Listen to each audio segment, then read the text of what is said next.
Rajya Sabha TV के इस खास प्रोग्राम यादों के साए में आपका स्वागत है। आज हमारे साथ हैं बहुत ही मशहूर शायर, वरिष्ठ राजनेता और पूर्व सांसद उदय प्रताप सिंह।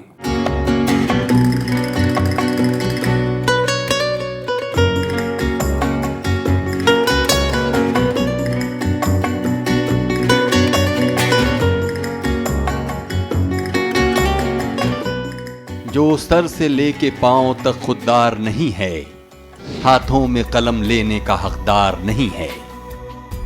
मशहूर कवि और राजनेता उदय प्रताप सिंह की ये पंक्तियां उनकी राजनीतिक सामाजिक प्रतिबद्धता के साथ साथ कवि मन की लयात्मकता को भी दर्शाती हैं। अनेक राष्ट्रीय अंतर्राष्ट्रीय सम्मानों से सम्मानित उदय प्रताप सिंह प्रतिष्ठित कवि तो हैं ही, समाजवादी विचारधारा के चिंतक और राजनेता भी हैं।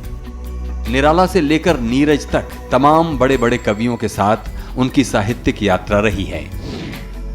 भाइयों के रक्त से रंगे हों भाइयों के हाथ, भावना न इतनी गलीज होनी चाहिए। सदियों की करुणा दया क्षमा विलुप्त हुई, आदमी को इस पे भी खीज होनी चाहिए। व्यक्त से बड़ा है धर्म, धर्म से बड़ा है देश, देश से बड़ी न कोई चीज होनी चाहिए। उदय प्रताप सिंह समाजवादी पार्टी से 2 बार लोकसभा के और 1 बार राज्यसभा के सदस्य रह चुके हैं। अनेक अंतर्राष्ट्रीय हिंदी सम्मेलनों में भारत का प्रतिनिधित्व कर चुके उदय प्रताप सिंह कई पत्रिकाओं के संपादक भी रहे हैं। उनकी पुस्तक शब्द से संसद तक खासा चर्चा में रही और पाठकों ने भी इसे खूब सराहा। साहित्य और राजनीति में परस्पर तालमेल बनाने वाले उदय प्रताप सिंह दोनों को एक दूसरे का पूरक मानते हैं। उनका मानना है कि साहित्य या राजनीति की सार्थकता तब तक ही है जब तक वो समाज की भलाई के लिए हो।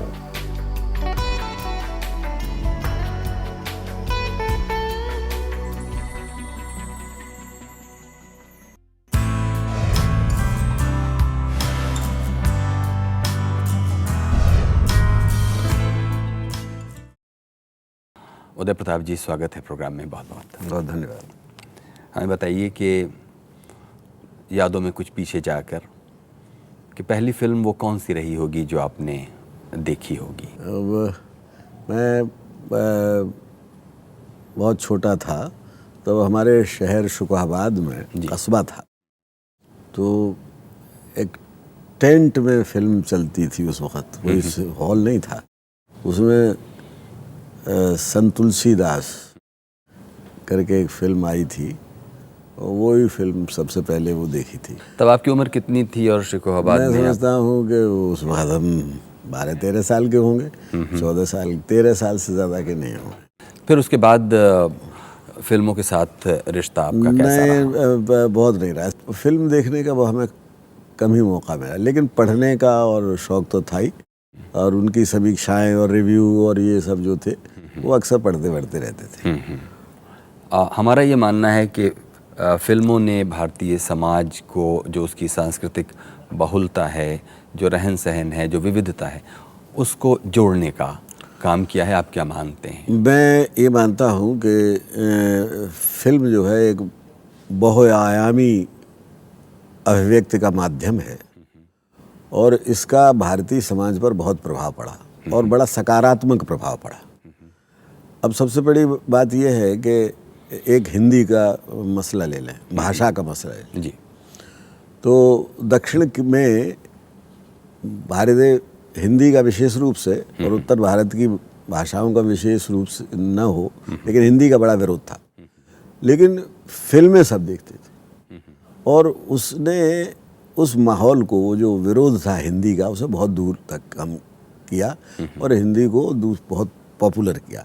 दूसरी बात क्या है, हिंदी और उर्दू को बहुत नज़दीक लाने का काम किया, और नेशनल इंटीग्रिटी में, इंटीग्रेशन में फिल्मों का बहुत बड़ा योगदान रहा। और जो पुरानी फिल्में थी, जो हमने अछूत कन्या, और भले वो एक प्रेम कहानी हो जी, लेकिन एक सवर्ण लड़का एक अछूत कन्या से प्रेम करता है, तो वो जो उस समय समस्या थी छुआछूत की, उसका भी समाधान था। तो जो आप कह रहे हैं बिल्कुल सही है। मैं आपसे इत्तेफाक रखता हूँ कि हिंदी फिल्मों ने प्रारंभ में हमारी बहुत सी समस्याओं का निराकरण किया और समाधान उनके ढूंढे, और उस वक्त जो देश को ज़रूरत थी उस पर उन्होंने काम किया। और एक तरह का देश का गौरव की फिल्में थी, भले चाहे वो कैसी ही फिल्म हो, लेकिन वो उसमें देश के गौरव की या जीवन मूल्य हैं, जो वैल्यूज़ ऑफ लाइफ, उनको प्रतिपादित किया, उनको फैलाया समाज में। ये काम सब सिनेमा के द्वारा तब हुआ है। आप कहते हैं कि आपका बचपन शिकोहाबाद में गुजरा। जी। शिकोहाबाद में फिल्मों का क्या माहौल था? आपके कुछ दोस्त रहे होंगे जिनके साथ फिल्में नहीं, जाने बाद का? में भी तो मैं पहले, जब मैं बड़ा हुआ थोड़ा सा, तब वहाँ टॉकीज़ भी बन गए थे। एक नहीं 2 बन गए थे, और देखते थे। एक टॉकीज़ तो बिल्कुल मेरे घर के नज़दीक ही था, तो जाते थे फिल्म देखने, और आपस में फिल्म देख के फिर अपन में जो मित्र लोग थे वो चर्चाएं भी करते थे। जो अच्छी फिल्में होती थी उनके हर पहलू पर गौर होता था, उस जिक्र करते थे, खूब बातचीत होती थी। तो ये आमतौर से छोटे कस्बों में ये खूब था कि फिल्म देखने के बाद उस पर चर्चाएं होती थी, घर में भी होती थी, बाहर भी होती थी। तो उस दौर की कोई ऐसी फिल्म याद आती हो जिसे एक से ज़्यादा बार देखने का दिल किया आपका? नहीं, एक से ज़्यादा बार फिल्में तो कई फिल्में देखी। जैसे एक फिल्म आई थी झनक झनक पायल वाली।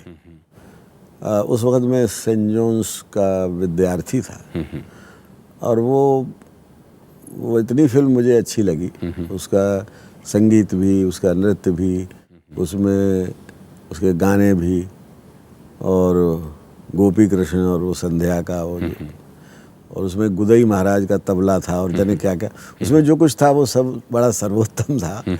तो कुछ उन दिनों पागलपन सा ऐसा हुआ कि जब कॉलेज से छुट्टी होती थी, वो फिल्म हमने 10-12 बार देखी।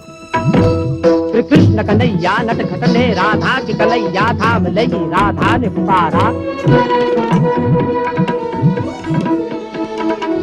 राधा ने पुकारा, हाय गई कोई आओ सखी, कोई आओ सखी, फिर हाथ छुड़ा कर बोली हटो, मीरा फिर हाथ छुड़ा कर बोली हटो, अब जाओ डगरिया छोड़ मुरी, कहा कृष्ण ने सुपर वरना दूंगा डगरिया तोड़ तोरी। कोई नटवर गिरधर कहता है, कोई नटवर गिरधर कहता है, और कोई कहे घनश्याम में।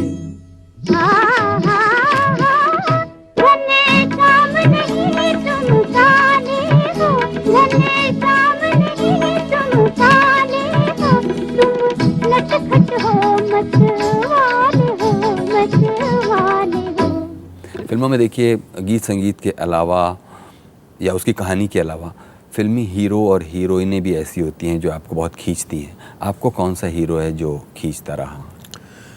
देखिए, अब शुरू में तो जब राष्ट्रीय चेतना की फिल्में आई, सिकंदर में से सोहरा मोदी थे। अब फिर बाद में जो सबसे ज़्यादा हमारे पसंद के हीरो हुए वो हमने राज कपूर लगे।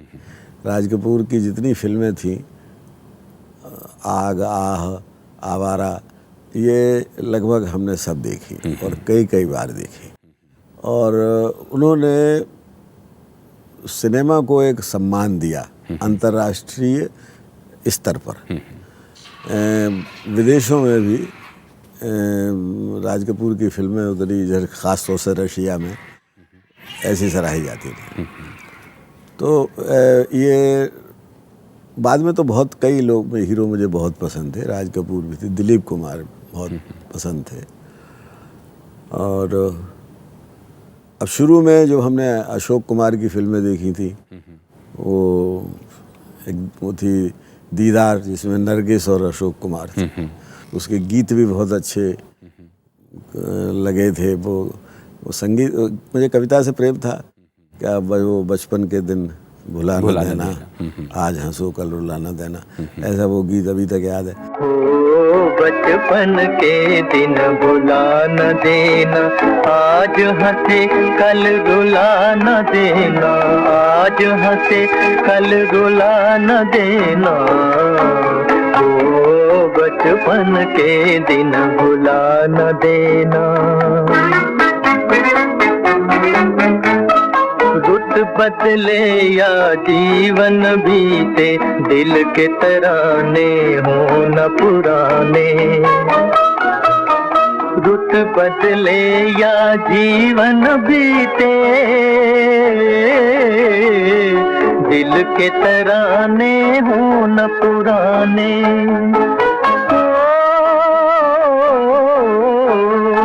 नैनों में बनकर सपन सुहाने, आएंगे एक दिन यही जमाने, यही जमाने। याद हमारी मिटा न देना, आज हंसे कल रुला न देना। हो बचपन के दिन भुला न देना। अपने हीरो लोगों की बातें की, हीरोइनें कौन सी थी जो लगता था कि हाँ इनके अब लिए हमने दोबारा? तो वैसे तो देविका रानी की भी फिल्म देखी थी उन दिनों, और सुरैया की कई फिल्में थी, और ख़ास तौर से वो जो एक मिर्ज़ा गालिब पर आई थी, जिसमें सुरैया ने मिर्ज़ा गालिब की गज़लें गाई थी, तो जिसमें गीत अच्छे होते थे या गज़ल या साहित्य अच्छा होता था। अब वो चाहे फिर वो कोई गा दे, तो ये बहुत अच्छे लगते थे। बाद में फिर जो फिल्म की आर्ट के हिसाब से मीना कुमारी को मैंने सबसे ज़्यादा पसंद किया कई फिल्मों में, पाकीज़ा में भी, और कई फिल्मों में मुझे बहुत अच्छा लगता था। उनका एक्टिंग भी अच्छी लगती थी और शालीनता उनकी बहुत अच्छी लगती। अल्लाह, वो मेरे पास खड़े हैं और मेरी जान निकली जा रही है।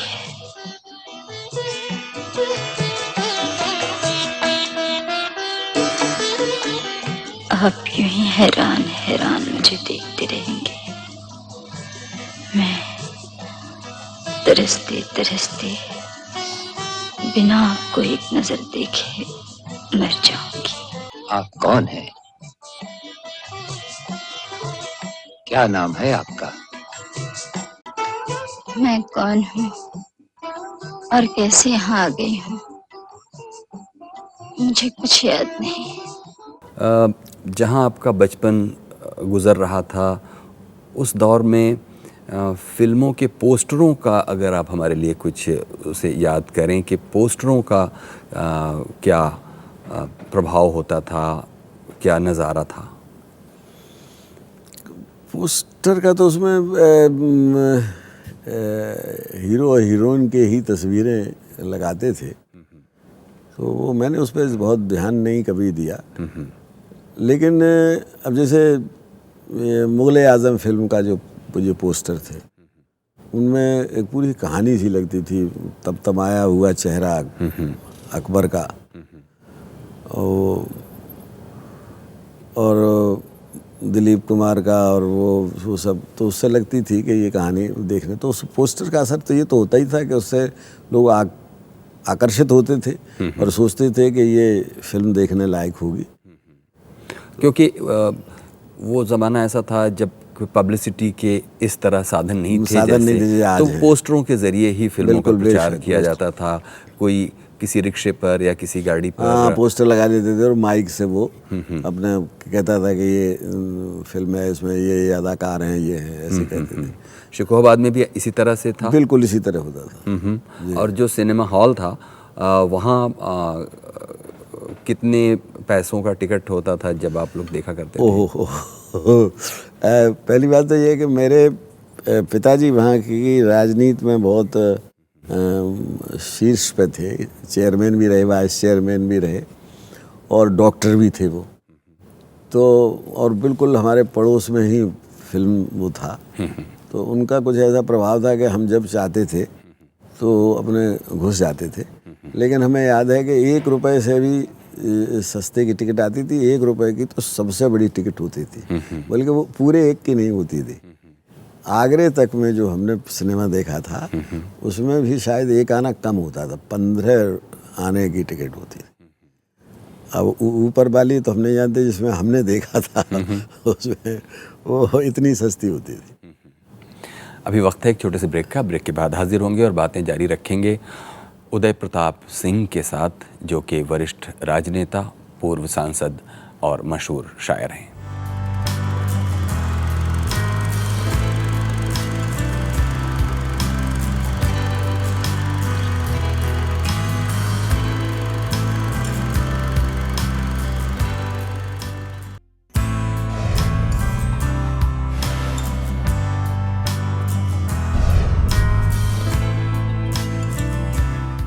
स्वागत है एक बार फिर से प्रोग्राम यादों के साए में। आज हमारे साथ हैं मशहूर शायर, वरिष्ठ राजनेता और पूर्व सांसद उदय प्रताप सिंह। उदय जी, आपने ब्रेक से पहले बातों बातों में फिल्मों की बातें जब हमने छेड़ी, आपने कहा कि फिल्मों में जो साहित्यिक पक्ष है उनके गानों का, वो आपको ज़्यादा आकर्षित करता रहा। साहित्य के साथ ये जो आपका लगाव है, इसका सिलसिला कहाँ से शुरू होता है? हमारे जो परिवार का वातावरण जो था बड़ा साहित्यिक और शायराना था। हमारे एक ताऊ जी थे, बड़े बड़े शायर थे, और वो कुछ सूफ़ी संत जैसी शायरी कहते थे। उनका एक शेर मुझे आज तक याद है कि दिल दोस्त है अपना तो सभी दोस्त हैं अपने, दिल दोस्त है अपना तो सभी दोस्त हैं अपने, वरना तो ये दुनिया है यहाँ कौन है किसका। क्या बात है। तो और दूसरे एक हमारे उस्ताद थे योगेंद्र पाल साबिर, वो भी शायर थे।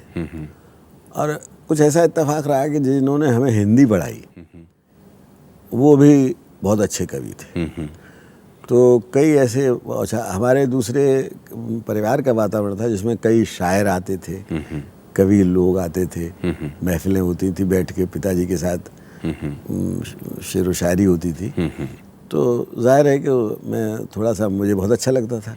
आपने अपने उस्ताद योगेंद्र पाल साबिर का जिक्र किया, कुछ उनका कलाम अगर आपको याद आता हो तो हमारे साथ। देखिए, एक तो उनका शेर मुझे बहुत पसंद है।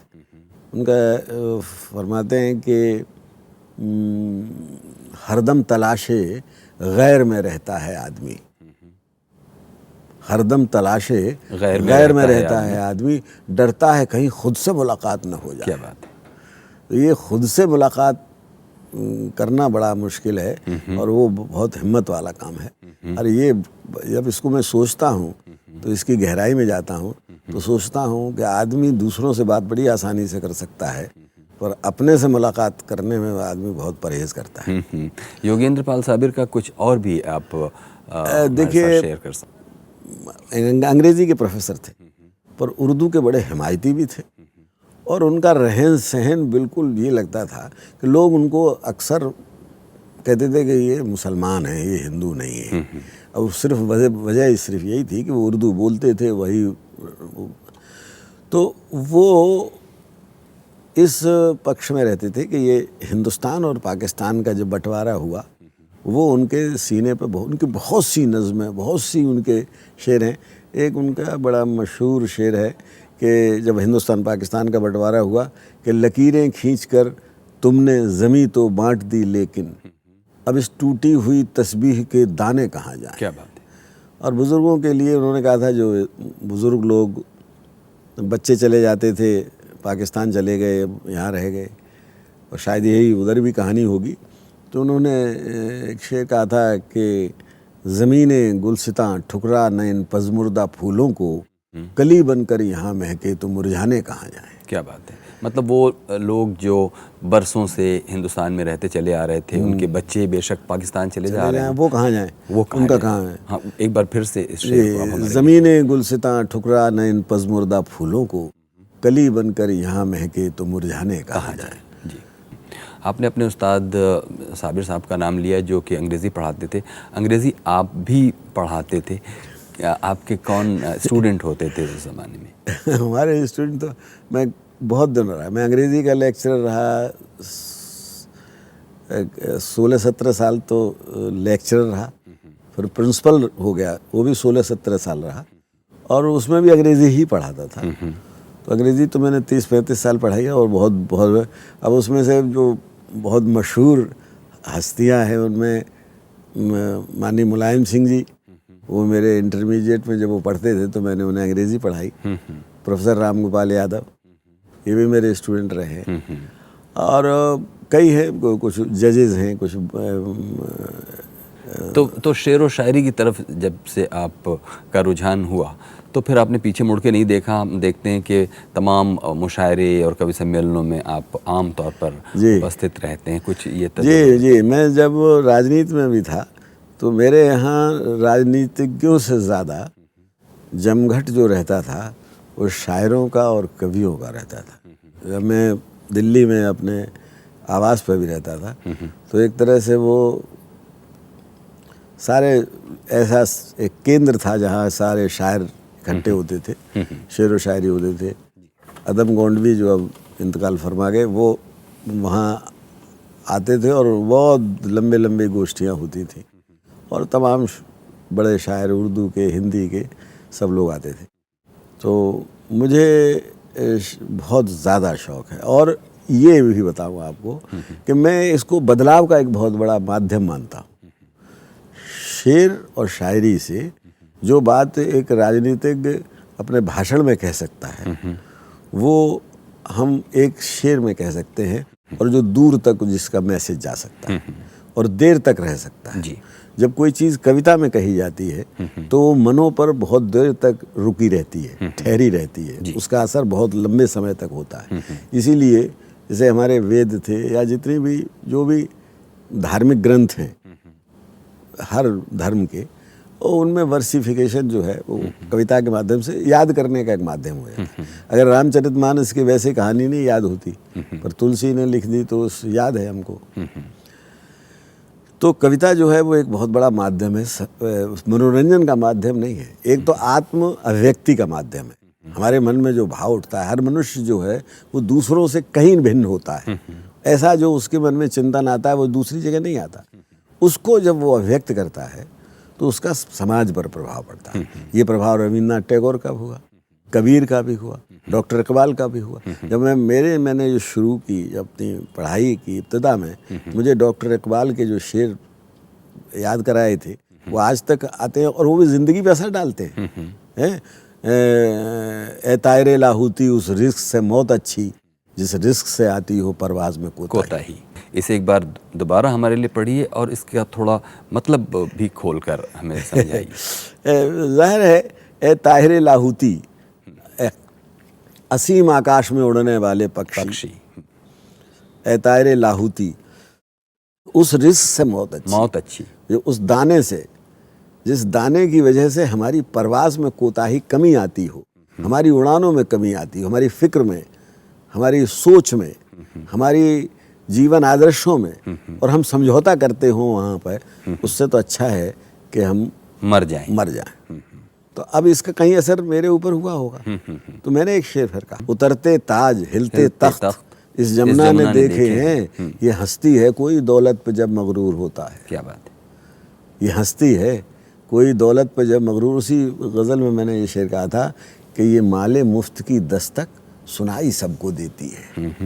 अब यहाँ पर कहीं वो उस इकबाल के उस शेर का असर है मेरे ऊपर कि ये माले मुफ्त की दस्तक सुनाई सबको देती है मगर खुददार बंदे को कहाँ मंजूर होता है। और जैसा कि आपने अभी थोड़ी देर पहले ये बात कही कि जो साहित्य है, जो कविता है, उसका असर देर तक और दूर तक रहता है।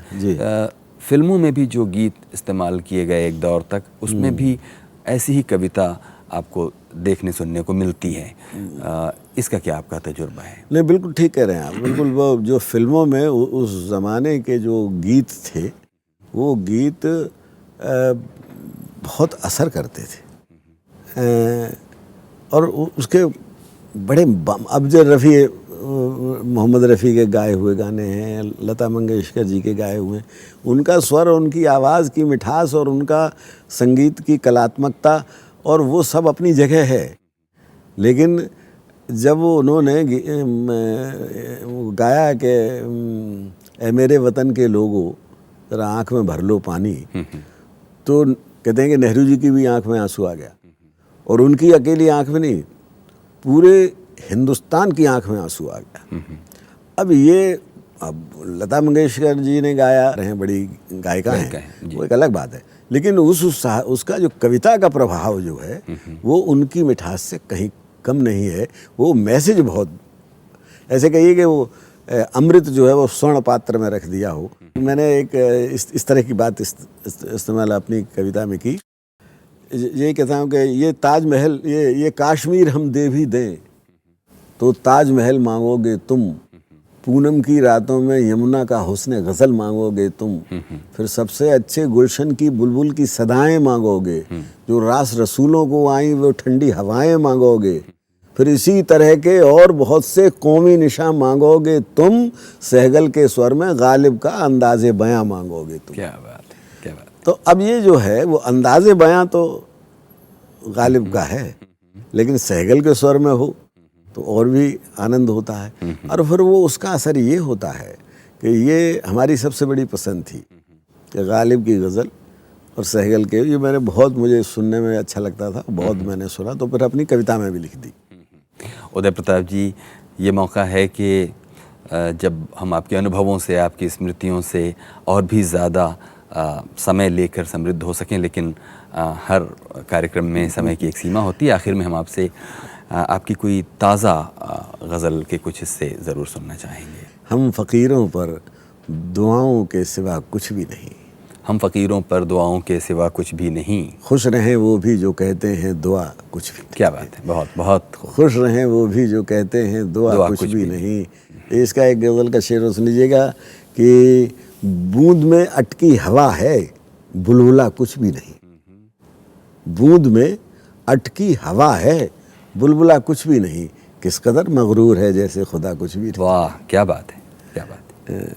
और ये महंगाई पर अभी 2-3 शेर हो गए हैं। वो ये है कि मार महंगाई की और दुश्वारियाँ इतनी कि बस, मार महंगाई की और दुश्वारियाँ इतनी कि बस, पहुँच के बाहर हुई तरकारियाँ इतनी कि बस। और ये शेर सुन लीजिए कि बेखबर हैं देश की सरदारियाँ इतनी कि बस, हैं नए बदलाव, हैं बड़े बदलाव की तैयारियां इतनी कि बस, बढ़ रही है जो अमीरी और गरीबी में दरार, वक्त की आंखों में हैं चिंगारियां इतनी कि बस, और की बीमारियों का क्या करेंगे ये इलाज, खुद हकीमों को ही हैं बीमारियां इतनी कि बस।